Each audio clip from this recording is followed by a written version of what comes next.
Thank you, Michael. Great to be here in Minnesota in this great stadium. Great soccer state. We have a lot of history here, playing with the national team. But I think more importantly, it's who I'm joined by, Jordan from the Power team, and we've formed a great relationship with the Power team, and it's great to have the whole team watching training. And I remember a year ago when we were here in that snowy game in Minnesota for World Cup qualifying, we asked the Power team to come speak to our group. And it was really about mindset and determination, that relentlessness that the Power team exhibits every single day. So thank you for how you inspired our team. And it was great that we were able to return the favor by answering questions about the World Cup from you guys, because we know next month you're going to be going to the World Cup and you're the second seeded team, and there's going to be a lot of pressure on you to try to win it. So good luck when you go to the World Cup. Thank you. Thank you very much. Yeah, we're excited. We got second place, like Coach Greg said, in the last World Cup, and we're hoping to retain our title. We've been working hard over the last few years, and we got a strong group going into Sydney. All right, we'll take questions for both of our guests, but we'll begin with Jerry Zagota. Greg, I was just wondering if you noticed that the weather forecast for tomorrow night is 65 and partly cloudy. I saw that, so I don't know how to interpret that, but I know it's a dip from the normal temperatures as per normal when we come here, right? What are your memories of that game where it was 3 degrees at kickoff? Was it that high? Wow. Minus 12 wind chill, but we don't count. You know, what sticks in my mind, honestly, is the fans.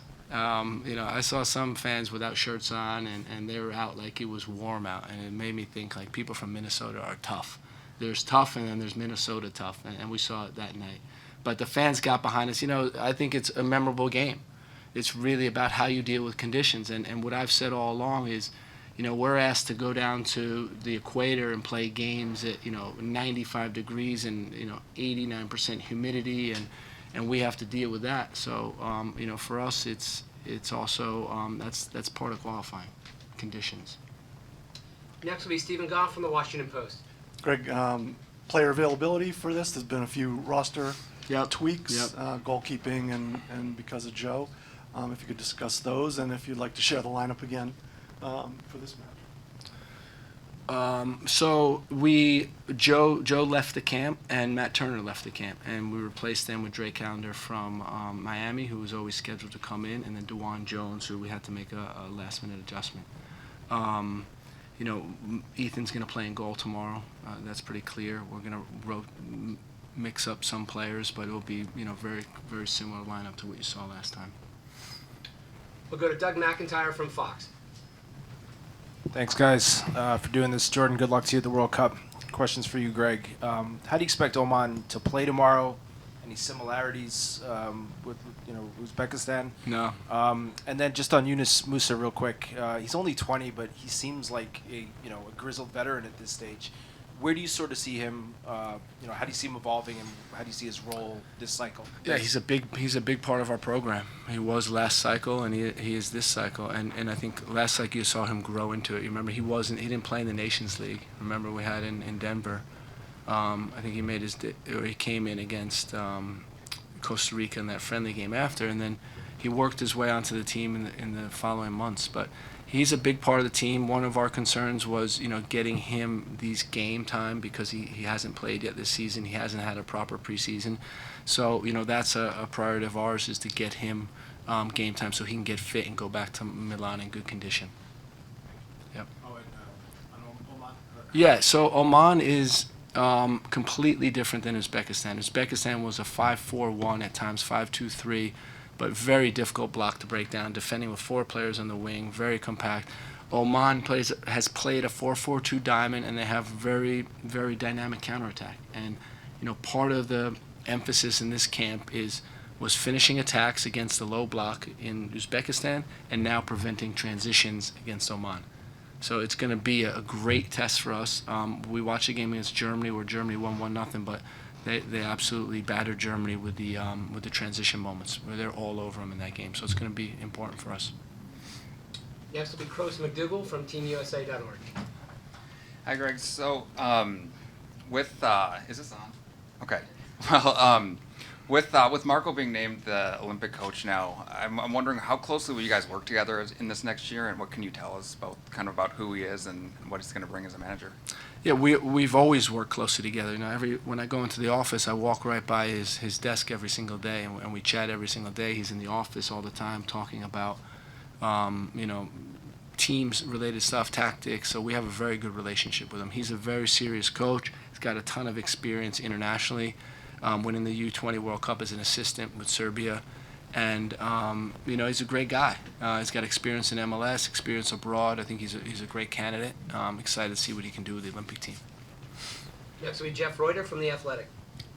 Hi, Greg, and best of luck at the World Cup coming up as well. Both Brendan and Eunice before training mentioned that it felt like old times and that the vibe around this camp has been very familiar. Was that intentional on your part, especially coming off a transfer window where so many players were involved or expected to be involved? Well, I think, like anything, we want the players to feel comfortable in the environment. You know, we talk a lot. You hear me say a lot about the environment that we create, but it's also the players creating the environment. They love seeing each other. They love spending time with each other. And, you know, even when I was away, you hear that, you know, the vibes are very similar and the camaraderie is very similar. And that's, I think, the mark of a strong team culture. We'll go to questions virtually and begin with Michelle Kaufman from the Miami Herald. Let's see if we can get one for Jared also, Michelle. That'd be great. Hey, Right. thanks for doing this. I just wanted to ask, you kind of answered a little bit. I was going to ask about the possibilities of Drake and Ben Hub playing. Can you just talk about how, I guess, Ben Hub in particular, you've seen him now in camp for several days. How has he looked? And you figure it looks like both of them will be bench possibilities, not starters. He fits in really well, Ben-Ha. He's a great kid. He learns really quickly, adapting well to the speed of the game, and it's been great having him in camp. You know, he's not going to start the game. We'd love to get him a debut. We just have to see how the substitutions work. You have 6 subs in the game, so it becomes challenging to get everybody on the field, even though you'd like to. You know, Drake, similar situation. I think he's having a great season. It's been fun watching him. He's been dominant in the goal, especially early on, you know, when he's forced into a lot of action, but he's having a really good season. We'll go to Seth Bertelny from Goal.com. Pro Soccer Wire. Sorry, Seth. That's my former employer, so I understand the mistake. Yeah, Greg, you touched on Drake a little bit, and I wanted to kind of ask more broadly about the goalkeeper picture behind Matt. It seems like Matt is kind of entrenched as the number one, but behind him, you know, you've got a number of players kind of vying for those second and third spots. You have Ethan, you have Zach, who are both kind of in tough club situations. You've got Drake, who's doing well in MLS. Sean Johnson's been in the mix, currently injured. You have Gaga Slanina, who seems to have locked down a starting role in Belgium. How are you viewing those spots behind Matt, and is it kind of open in your mind for who's going to be those in the number 2 and number 3 positions? You know, I think that you did a good job identifying, you know, the bulk of the pool, but we also have some young MLS goalies that are doing really well, and basically it's about performance, right? And Matt, I think, is a serious enough guy that he realizes he has got a good position now, but it's about him performing week in and week out with his club and doing the best he can. And then us evaluating the competition. So we're constantly doing that with the entire player pool, not only the goalkeeper position, and, you know, watching all their games and taking stock with how they're doing and how they fit into our group in the attempt to make a good decision of who to bring in. We'll go to Mike Waitala from Soccer America. Thanks. Greg, looking back on the Uzbekistan game and forward to the Oman game, what areas would you like to see improvements in? You know, we talked to the group today. We analyzed the game, and yeah, I think there were some careless loss of possessions. That was the first thing. I think the second thing is I think more often recognizing what exactly is happening with their shape and how we can break it down. You know, what I said is it's a lot easier to do on the computer as coaches looking at it than it is on the field against the 5-4-1, right? Very difficult formation to play against. But there were times when we did it perfectly, and there were times when we didn't. And it's, can we do it perfectly more often than not in a game like that? And then against Oman, I highlighted they're going to be good in offensive transition, and that's going to be a real key for us in this game. They got speed, and they have a good playmaker who can get the forwards the ball in transition. Thank you. We'll go to Kyle Bond from Sporting News. Thank you, Michael. Thank you, Coach. I appreciate it. It was very similar to what you just addressed, but kind of a bit of a different angle. After the last game, you were talking about, as you just did now, that you're wanting them to be faster in kind of turning on the jets once you recognize that you've drawn their front players out. That seems to be sort of a recognition thing for the players. So what are some things that you can do to help them see those opportunities before they open up so that they can then capitalize on them? Yeah, so I think it's just understanding how they move, right? So, for example, in their 5 in the back, there were times when their side center back was releasing to our attacking midfielders. Because they played 5-2-3 or 5-4-1, when they got a little bit higher with their forwards, they relied on their attacking midfielder, their side center backs to release. So when that happens, there's going to be a natural space in their back 5. And if we can get the ball central, now can we then play directly behind it? You saw Luka got the ball centrally a number of times, and we weren't able to capitalize on that opportunity when their whole team's moving forward. So it's little things like that. And again, we have high expectations for this group. I think they have high expectations for themselves. And for us, it's just about getting better and understanding that we want to keep improving. We'll go to Pablo Maurer from The Athletic. Hey, Greg, thanks for doing this today. Obviously, a lot of the news over the weekend was in regards to Bruce Arena's resignation. You have a long history, obviously, of Bruce with the national team, with the Galaxy as a player, briefly as a coach. What did you make of his resignation and just sort of the situation, at large over there, over the past month or so?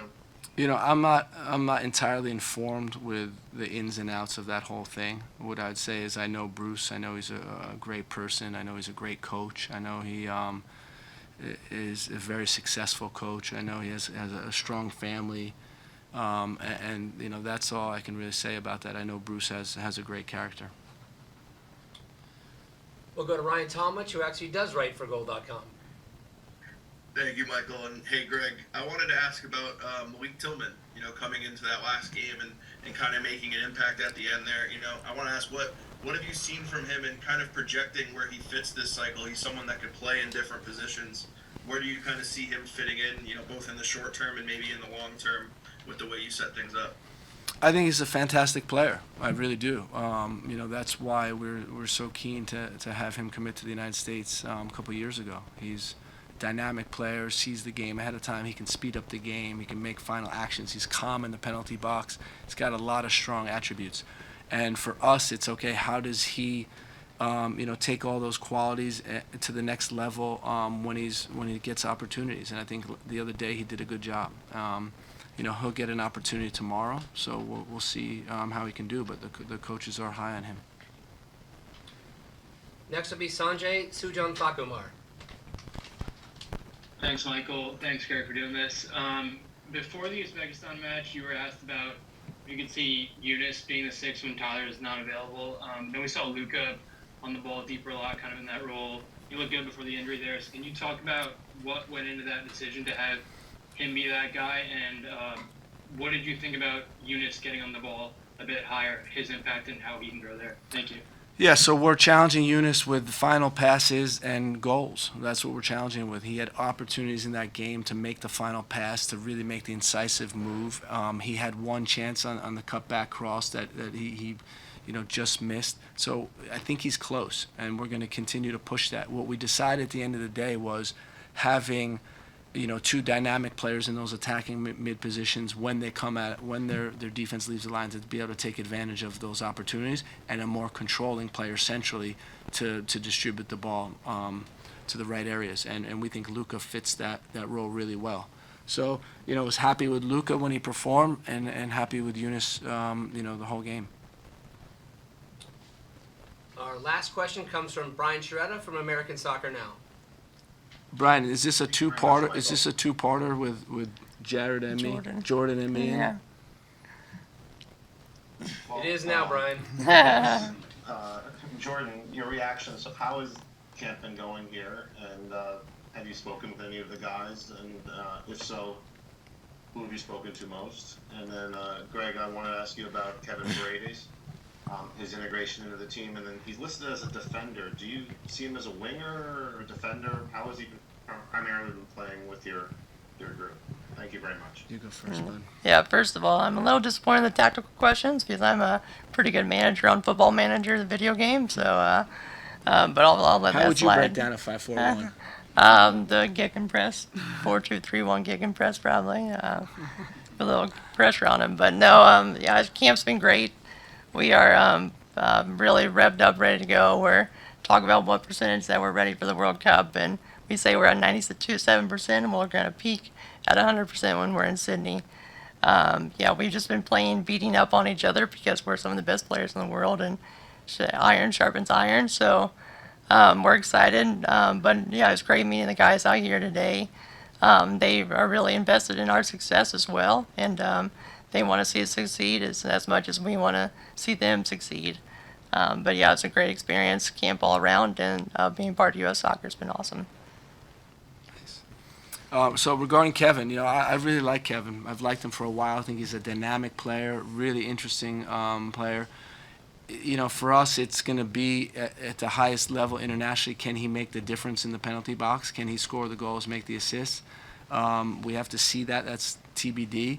And then if not, can he, be a very dynamic attacking wingback, or fullback? We want our fullbacks to be attacking. You see with Anthony and Serge and Christoph and all our Dewan, all our fullbacks are attacking, so he could fit into that also.